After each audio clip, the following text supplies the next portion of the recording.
Okay, so the Lord just really put it in my heart to share my, I guess you would call it heartbreak testimony, breakup testimony. I don't really know what to call it, but I think I fully surrendered my life to Christ as I was going through a really bad breakup.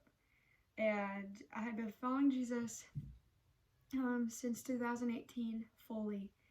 And I was in this relationship, and it was great. Like, he was my first love, my first everything, and we weren't the most honoring when it came to, honoring God with our bodies and stuff. So we weren't staying pure at all. But I didn't think anything of it up until I was really convicted right before our breakup.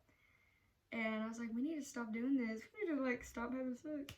But I didn't do anything about it. And that was when, a couple days later, out of the blue, he was like, hey, I don't have any feelings for you anymore. It's weird. I can't explain it.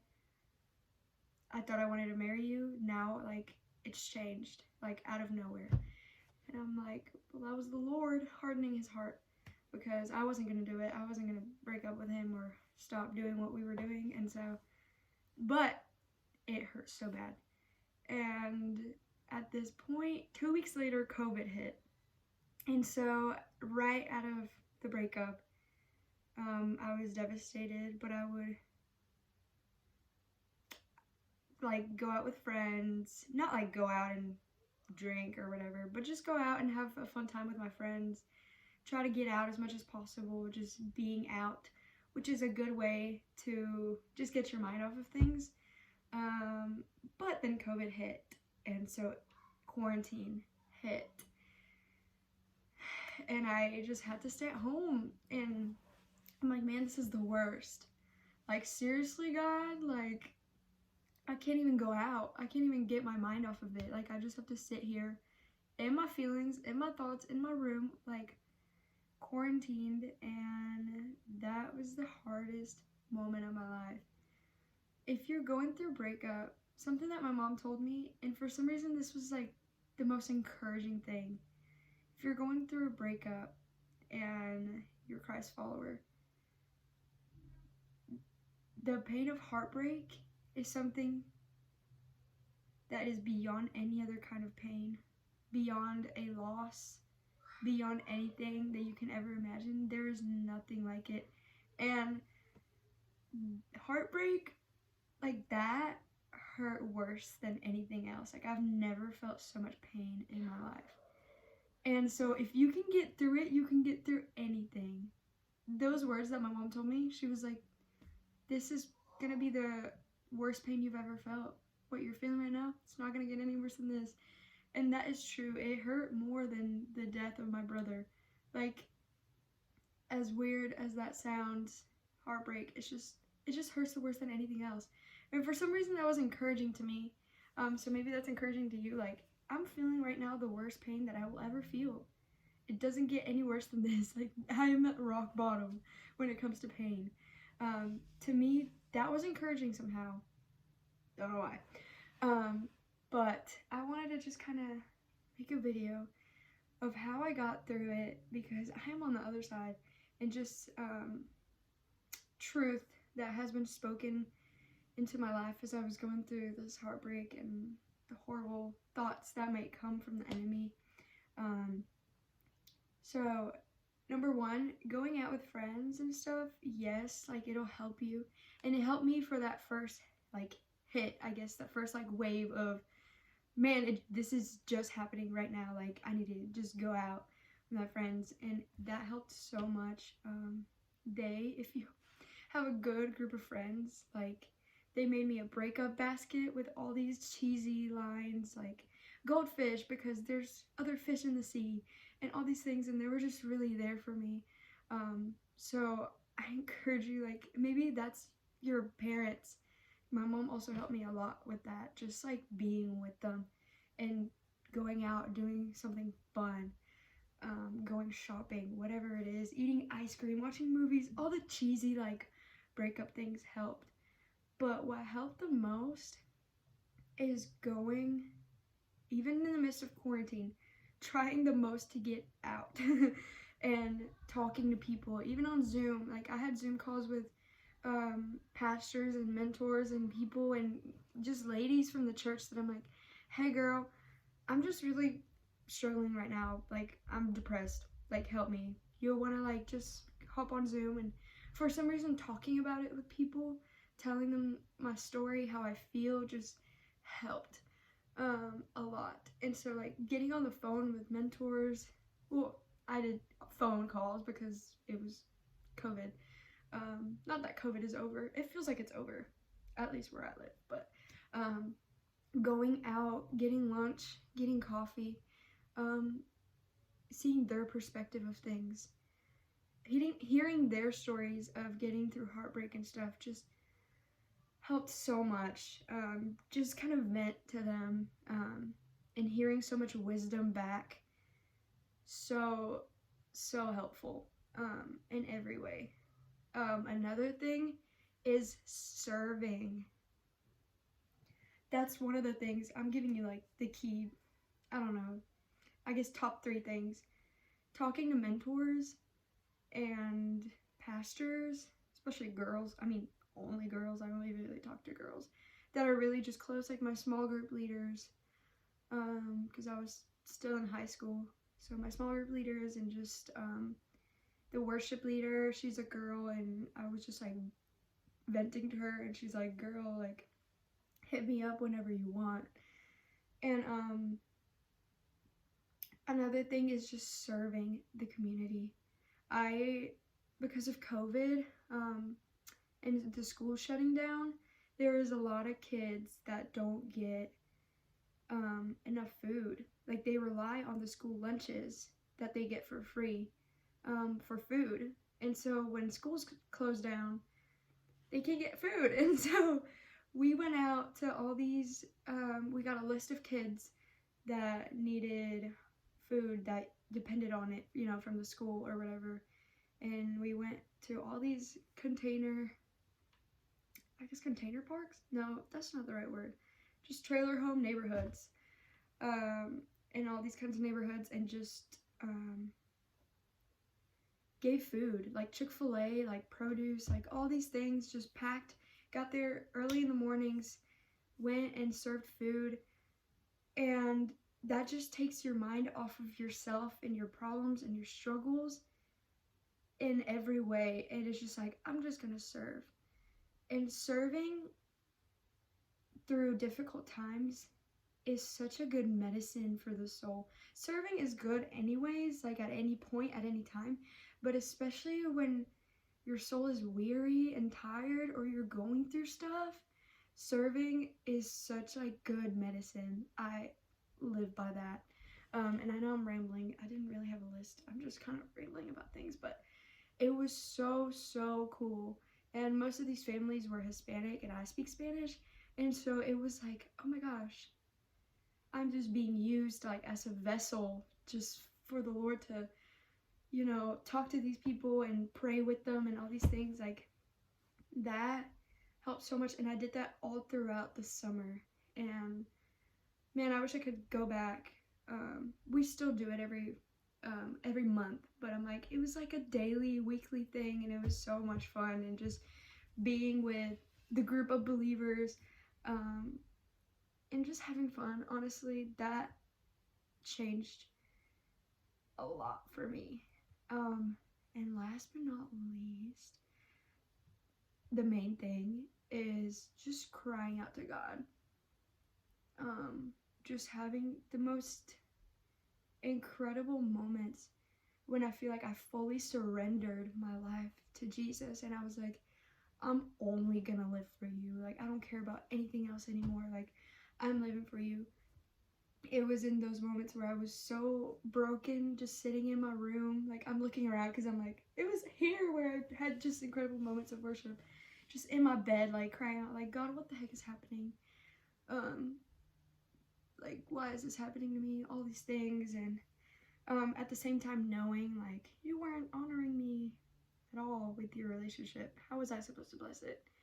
And just feeling like, yeah, that makes no sense. Why I'm asking you to bless a relationship that was not good for me. But maybe you were in a relationship that, you know, you felt like it was good and it just didn't work. That's what sucks. But crying out to God, just crying out to him and spending time in his presence, just listening to worship. Like every night I would come home and just like cry and pray and like all these things. And I do think that some of those worship moments were probably just driven by my emotions, if you know what I mean. But I feel like I just needed him so bad. And I was like, Lord, I can't get through this without you. And honestly, you cannot get through a breakup without him. Golly, I don't know how I would have done it if I wasn't a follower of Jesus. Like, I would have done some crazy things just to get over the pain. You know what I mean? But I remember hearing this line, and I don't really listen to K-Love that much, but one night I did listen to K-Love, and there was a song, and it said, I don't remember the title of it, but it said, your world's not falling apart, it's falling into place. And I remember hearing that, and it was like like shot to the heart, like gut punch, like that's for you. Your world's not falling apart, it's falling into place. And that's something that I ended up writing down.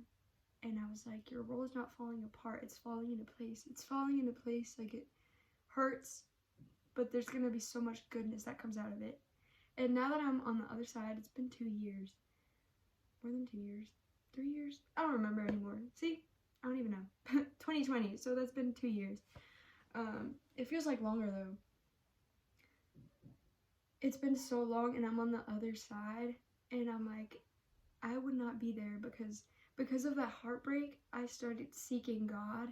I started serving him. I started just being at church the most, like as much as possible, which is another thing that you can do. Like if they're having any event at all, whatever it is, just be there, be connected, be there. That just helped so much. I just can't explain it. There's nothing like just being in the house of the Lord. And I'm still like that to this day. Whatever we're doing, I'm there. Like, I'm just there. Whatever event, whatever thing is happening, I'm there, I'm serving. Like I said, serving is just medicine for the soul overall, but especially good whenever you're going through stuff, whenever you're going through heartbreak, breakups, whatever it is. But where was I? Yeah, so I started seeking God, and that's when he started revealing to me my purpose and just revealing himself to me, because the word tells us if we seek him, he reveals himself to us. And so when I started seeking him, like, I started loving him more, and I started just surrendering every piece of my life to him. And it, like, we would not be as close as we are right now if it wasn't because of that heartbreak. And I realized that that relationship was an idol to me that was keeping me from God. And so me and Jesus became just really, really good friends. And he called me into ministry. And now I'm in ministry college. Like, just complete 180, you know? Completely just changed my life. But if it wasn't because of that breakup, I wouldn't have started seeking God at all. Like, I didn't have a good reason to, I guess, which, you know, we can get into that later. But I felt like I didn't have a good reason to. But if it wasn't because I really just needed him at that moment, I would not be here where I am right now. And so the whole thing of your world's not falling apart, it's falling into place. Like, you can't see it then. Like, you're hurting and you're depressed and you're just like, yeah, life sucks. And it hurts so bad. But there's so much goodness that comes out of it. And, like, now I can help other people that are going through heartbreak. I'm like, let me tell you what I did. Let me tell you what not to do. And let me tell you what I did and that what helped. And, man, I'm just so grateful for it now. And I'm like, if I was still with that man's, my life would be completely different. And he's a great person. I wish him the best. After that, he started following Jesus for himself. And I don't really know what he's doing at this time, but I know that you know, he's still following Jesus probably now more than ever, which is like awesome for him. But if I was still with him, my life would just be completely different. So much goodness has come out of it. Ooh, another thing, if you're a girl, I mean, maybe if you're even a guy, another thing that I did that got me through it, especially in that initial hit of heartbreak and pain, and it does get better with time and with everything. Time doesn't heal, only Jesus heals, but time does help a little bit. But that initial hit, I made a list of the qualities that I wanted my future husband to have. And not qualities as in like tall, brown eyes, dark hair, like tan skin, like six pack, but qualities as in like he makes me laugh. I feel like I've been wanting to sneeze this entire time. That's weird.